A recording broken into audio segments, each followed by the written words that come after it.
Nos venimos a España, ¿eh? Nos venimos a España a analizar las derivadas de la sentencia, si a eso se le puede llamar una sentencia, que condena a más, castiga a más sin postre, a estar en el rincón de pensar un par de añitos. No es una sentencia, es un pellizco de monja. Por cierto, que el mismo Artur Mas ha provocado la caída del director de TV3, de la televisión separatista catalana. Pues porque a este señor, un tal Jaume Peral, se le ocurrió, pues vaya por Dios, se está celebrando el juicio del Palau, y dio en los informativos de TV3 unas pildoritas a última hora y muy breves del juicio del Palau, donde el de 4%. Se estaba juzgando el 4%, de mordidas para Convergencia Democrática. Bueno, pues lo han echado. Lo han echado por esta razón y han puesto en su lugar pues a un valenciano, que es Vicente Sanchis, valenciano pancatalanista. Échale. Valenciano pancatalanista, o sea, partidario de que Cataluña invada el Reino de Valencia y, por supuesto, las Baleares. Y hasta Guadalajara y la Bética. Y Extremadura, desde donde le exportamos mano de obra. Desde la Vega Baja. Entonces, es también que recoger, ¿no? Lo digo con el sentido estricto de la palabra, del término. Este cipayo valenciano, este cipayo valenciano al servicio del pancatalanismo, pues es el que va a pasar a dirigir, ya de hecho lo es, el director de TV3, es un hombre muy cercano al patriarca Pujol y a su banda familiar de ladrones, que son los 7 niños de Écija.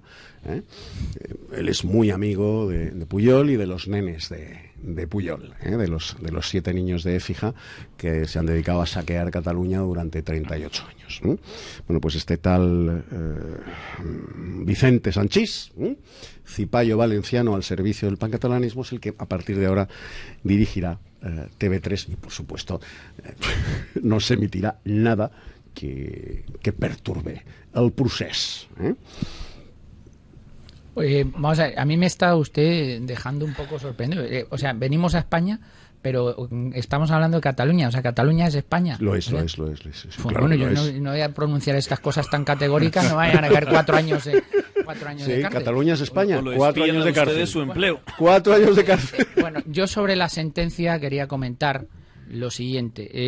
La parte más polémica de la sentencia es el tema de la prevaricación, ¿no? Que no sé, el tribunal entiende que no hay prevaricación porque no hay una arbitrariedad en las decisiones que adoptan los altos cargos de la Generalidad de Cataluña cuando convocan el 9N. Yo ahí, respetando profundamente los pronunciamientos judiciales, pero yo creo que se puede discrepar de algunos pronunciamientos judiciales.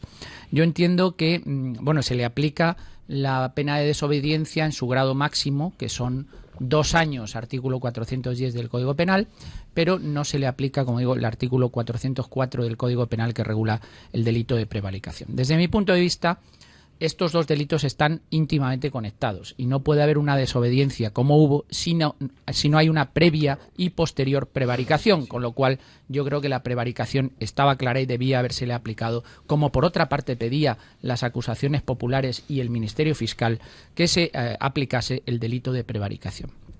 Pero yo he sobremojado, porque ya anteriormente se había quitado el delito de malversación de caudales públicos. Sí, cierto. Porque yo me pregunto, ¿costaría dinero abrir ese día los colegios? ¿Costaría poner las urnas y que la gente fuese a votar? Y por ahí habría alguna partida presupuestaria que se detraería de los presupuestos de la Generalidad de Cataluña para montar ese pseudo referéndum que se montó, o referéndum en toda regla, porque aquí todavía algunos no se han enterado de que esto fue un intento de referéndum y estamos asistiendo a un golpe de Estado constantemente por parte de los secesionistas catalanes. Con lo cual, el señor Mas ha salido bien parado de esta sentencia.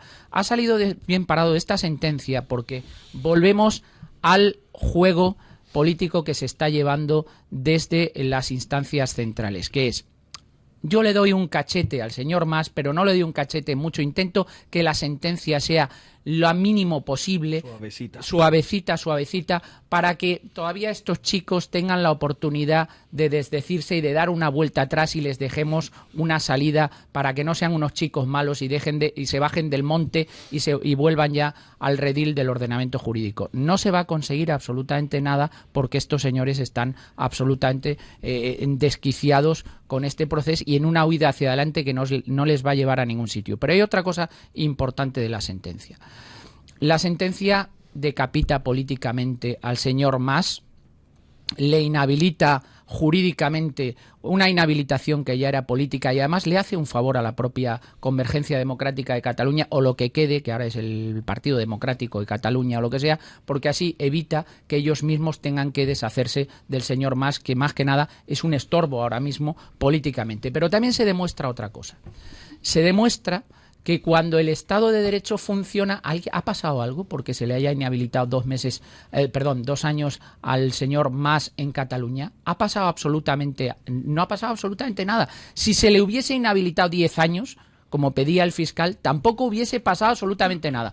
Con lo cual, se demuestra que estas medidas que todo el mundo dice, uy, Dios mío, no podemos atacar, no podemos aplicar el 155, no podemos hacer absolutamente nada porque entonces sería enervar los ánimos y que la gente saliese a la calle. No pasa absolutamente nada cuando el Estado utiliza los instrumentos jurídicos y los instrumentos políticos para defender la democracia. Con lo cual, este es un primer paso importante, es un toque de atención, una llamada que debe servir para mostrar el camino a los demás y para saber que los instrumentos del Estado tienen que funcionar y que los instrumentos del Estado no están de vacaciones, sino que se tienen que aplicar. Y se tienen que aplicar con toda su dureza, no con la magnanimidad con la que ha aplicado el derecho esta sentencia. Pues antes de darle la palabra a José Luis Fernández Santillana, vamos a escuchar cómo Mas efectivamente, aunque a algunos, como un servidor, la sentencia nos ha parecido un pellizco de monja, a él le ha dolido. Escuchen ustedes cómo se duele en el caballo, después de recibir el rejonazo, cómo se duele en la radio, diciendo que, fijaos lo que apunta, bueno, si Cataluña fuera independiente, pues esta sentencia dejaría de ser válida, claro. No es que me descartes, que me han descartado. Bajo el régimen jurídico español, y yo no me puedo presentar a las elecciones durante los próximos 2 años, de ningún tipo. Ahora bien, si este régimen jurídico español cambiara como consecuencia de que el proceso soberanista catalán llega a buen fin y a buen puerto, y se sustituye una legislación o una legalidad española por una de catalana, pues entonces esto sería distinto. Pero mientras estemos bajo la jurisdicción española, esta sentencia será firme en el momento en que el Supremo se pronuncie, y a partir de ahí, si esto es lo que dice el Supremo, pues yo no me podré presentar durante 2 años. El régimen jurídico se está postulando como Arturo primero de Cataluña. Pero vamos a ver, primera cuestión. Un Bolívar catalán. Primera cuestión, es decir, quien le ha juzgado, quien le ha condenado por unanimidad es el Tribunal Superior de Justicia de Cataluña. Por tanto, son sus jueces. Son jueces, es decir, es en su ámbito territorial donde se ha producido el hecho. Y usted, lo que no cree, recurre a ello, que es al Tribunal Supremo de España. Está bien, o sea, viva la Pepa. Muy consecuente. Viva la coherencia. Yo creo que aquí la sentencia ha sido fina. Yo voy a emplear este término, fina. Sí. Digo, ¿por qué? Porque dice que no ha entrado a juzgar los hechos previos al referéndum, ni siquiera el hecho de sacar o no las urnas, sino simplemente el hecho de la desobediencia a la resolución del Tribunal Constitucional. Eso es lo que ha juzgado y es por eso por lo que se le ha condenado. Por tanto, esto de que se está poniendo de víctima el señor Mas y sus colegas diciendo que es que en España se impide sacar las urnas, es que no sé qué, oiga, que no, que es que por eso no se le ha juzgado, por lo que se le ha juzgado es por desobediencia, es decir, por desobedecer una resolución del Tribunal Constitucional. Y me parece que esto es importante. Es decir, ir sentando las bases de que si el Constitucional dice y alguien no hace lo que dice el Constitucional, eso va a llevar consigo una pena. En este caso, una pena que es la inhabilitación como consecuencia de que lo que se ha juzgado estrictamente ha sido un delito de desobediencia. Esto es muy importante porque la propia sentencia lo dice, y lo dice en negrilla, O sea, dicen que se ha juzgado por desobediencia, exclusivamente. Por tanto, todo este tipo de victimismos, fuera. Pues digo que hay lado muy fino en lo que ha entrado y en lo que no ha querido entrar. Hombre, yo creo que a partir de aquí digo, el Supremo que está juzgando lo mismo en el caso de OMS, vamos a ver qué pasa, es decir, porque el recurso que hagan estos tendrá que ver con el mismo hecho que se está juzgando, ¿no? Hombre, y me parece que también aquí lo que estamos viendo ya es un cadáver político, o sea, Mas ya está amortizado, junto con su partido que está amortizado, y por tanto lo que estamos viendo claramente es que el gobierno de la nación, a través de la vicepresidencia, que es la encargada de la administración territorial, ya tiene un interlocutor que es el señor de Esquerra Republicana de Cataluña, que es el partido que se está consolidando, y a partir de ahí están planteándose lo que yo vengo llamando siempre aquí, que es el apañete. Que es el que ha metido en los informativos de TV3. A su coleguita. Los informativos de TV3 los controla Esquerra Republicana de Cataluña. Esto para los que no sepan cuál es el equilibrio de poder en esa televisión separatista. Concretamente los informativos, los servicios informativos de TV3, la tele separatista catalana, los controla Esquerra Republicana.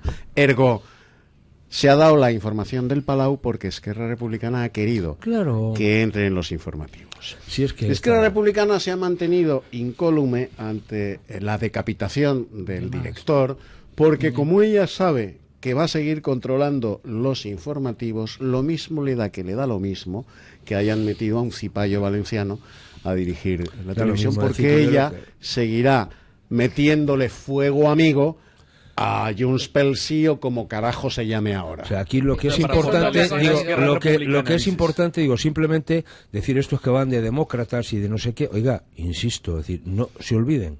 Es decir, que la democracia es el respeto siempre también a las minorías, pero en este caso hay una minoría mayoritaria, que es que la mayoría de los que votaron en las últimas elecciones catalanas no votaron a Juntos para el Sí, que así se presentaron, y por tanto ellos junto con la CUP, aunque tengan más escaños, tienen menos votos, y por tanto ustedes son los que están vulnerando algo tan elemental en la democracia, que es el valor del voto. Hay pasajes de la sentencia que son deliciosos porque le explican muy bien lo que es un Estado de Derecho, la separación de poderes, etcétera, etcétera. Y hay que analizar también por qué, teniendo más voto los no independentistas, tienen más escaño los independentistas en el Parlamento catalán.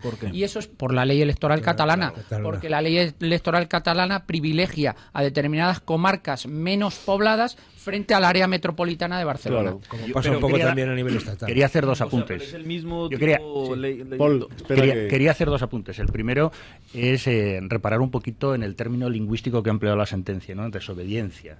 Cuando si estuviésemos en el siglo XVIII, en el siglo XIX, estaríamos hablando de un delito de alta traición. Un delito de alta traición por tratar de subvertir leyes, por hacer un golpe de Estado encubierto, ¿no?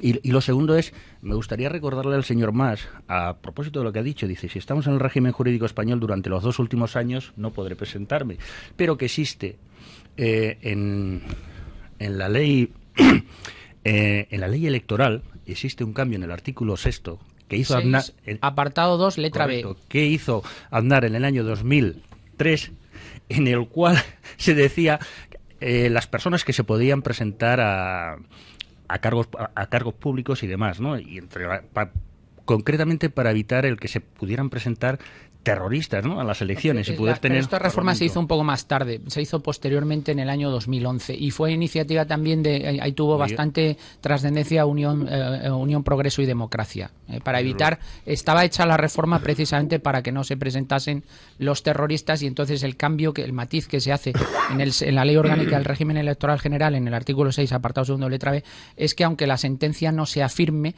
no se podrán presentar, serán inelegibles, que es lo que pasa ahora con el señor Mas. El señor Mas ahora mismo no se podría presentar como candidato a nada, ni alcalde de un pueblo de Cataluña, claro. Pero cuidado, sí podría ser, por otra parte, consejero, es decir, cuando podría desempeñar funciones de gobierno que no fuesen de elección directa. La sentencia en este caso dice que tampoco puede hacer eso, ¿eh? La sentencia estamos hablando de la ley electoral. Pero la sentencia no puede decir eso porque la ley... No, pero es que no puede decirlo porque si lo dice. En ese detalle de la sentencia no he reparado. Repara porque dice tanto cargos electos como de gobierno. Si no emplea este término, o sea, él no puede ser un consejero ni... pues eso no lo puede decir la sentencia porque iría contra el artículo 6, apartado segundo, la letra B de la Ley Orgánica del Régimen Electoral General. Es tanto para cargos electos como para desempeñar cargos representativos, o cargo de mandato. Es decir, no me acuerdo del término exacto que dice, pero está pillado, está pillado. Bueno, en cualquier caso, no se va a presentar, está amortizado políticamente. Bueno, pero él estaba diciendo que se iba a presentar a las próximas elecciones, con lo cual algo le ha debido doler cuando ha hecho esa declaración.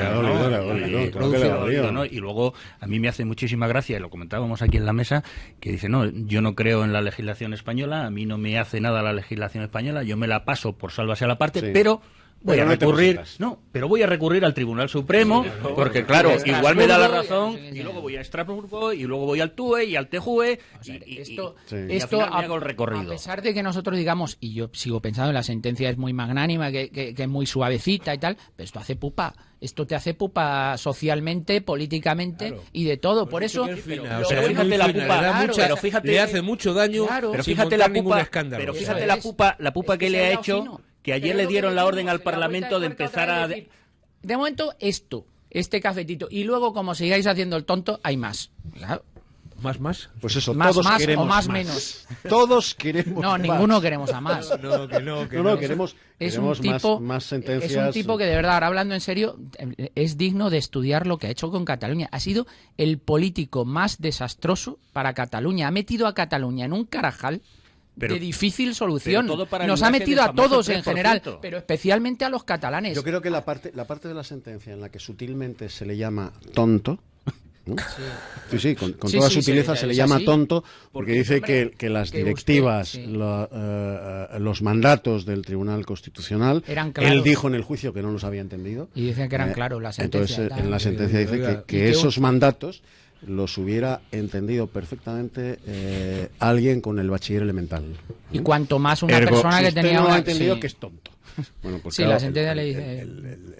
Este mequetrefe ha llevado a Cataluña a esa situación que está describiendo. Cataluña, a su partido, al Estado, o sea, es que es una cosa, es un tipo de verdad que yo creo que en Cataluña deberían inhabilitarle socialmente. Ya está inhabilitado jurídicamente, está inhabilitado políticamente, pero es que socialmente yo creo que ya empieza a estar inhabilitado. Seguirá los pasos de Puyol, ir a una conferencia y se levantará la gente. Yo creo que él está lejos de muerto, y además la historia ha demostrado cómo muchas veces este tipo de personajes resurgen y llegan al poder, ¿no? Incluso, ¿no? Llegó al poder como un testaferro, porque en realidad el poder estaba pensado para el hijo. Era el tapado. Para el hereu. Bueno, para el hereu de Puyol, para Guriol. De la misma manera que Lenin quería que Trotsky llegara y Stalin no estaba previsto y se montó, ¿no? Se remontó, estas cosas pasan, y Napoleón estaba exiliado en la isla y volvió a ser emperador. O sea, todas esas, uno no debe cantar victoria que porque ahora haya una inhabilitación y ya. Y también me gustaría compararlo de alguna manera con Simón Bolívar. Por cierto, esta noche en tiempos... No, a ver. Es el libertador ahora. No, por favor. Voy a hacer unas aclaraciones. Espero que la comparación sea para malo, porque los dos tenían cosas bastante malas, ¿eh? Esta noche, en el programa Tiempos Modernos de Intereconomía, voy a participar hablando de Simón Bolívar. Con José Javier Esparza. Y entonces, por favor, deshace el mito. Entonces, el objetivo es deshacer el mito sobre Bolívar. Y por eso quiero comparar con más. Es decir, además el Estado tiene que combatir con las mismas armas con las que se rebelen, ¿no? En este caso, señor Mas, pues, hacerlo de una manera sin armas, pues el Estado debes legalmente y jurídicamente aplicarle la ley y la sentencia contra este tipo de traidores, ¿no? De alta traición, como decía el compañero Francisco. Y Simón Bolívar, como lo hizo con armas, pues por eso había que demandar a Pablo Murillo a someter a otro guerrillero de alta traición. Entonces, yo sé que mucha gente que cree que Simón Bolívar es un gran libertador, pues estará un poquito escandalizada con estas palabras. Menudo pájaro. Que esta noche se conectaran a tiempos modernos para que les contáramos anécdotas de quién era realmente Simón Bolívar más allá del mito. Paul, pues tú no que eres... se pierdan esta noche Tiempos Modernos. Magnífico programa de José Javier Esparza con Paul Victoria, ambos deshaciendo el mito de Simón Bolívar, que es todo él una gigantesca mentira. Simón Bolívar es a la política lo que Keynes es a la economía, más o menos. Toma ya. No se lo acepto, mi querido profesor. No se lo acepto, mi querido profesor. Yo creo que no, vamos. José Luis, acude en mi socorro. Yo creo que se parecen lo mismo que un huevo a una castaña, pero bueno. En vez de y además Keynes está muy bien traído, nos vamos a ir a publicidad, está muy bien traído la equiparación que acaba de hacer Paul Victoria con Mas y Simón Bolívar, porque eso ya lo hizo don Niceto Alcalá Zamora, ¿sí?, en las Cortes Republicanas, siendo presidente de la República, con Francesc Cambó, cuando le dice en el Congreso de los Diputados: usted, señor Cambó, está jugando a ser Simón Bolívar en Barcelona y Bismarck en Madrid. Y eso no puede ser. Y eso no puede ser. Bueno, pues Mas ya decidió dejar de jugar a ser Bismarck en Madrid y optó por ser el Simón Bolívar con barretina. Y así le ha lucido el pelo y esperemos que le luzca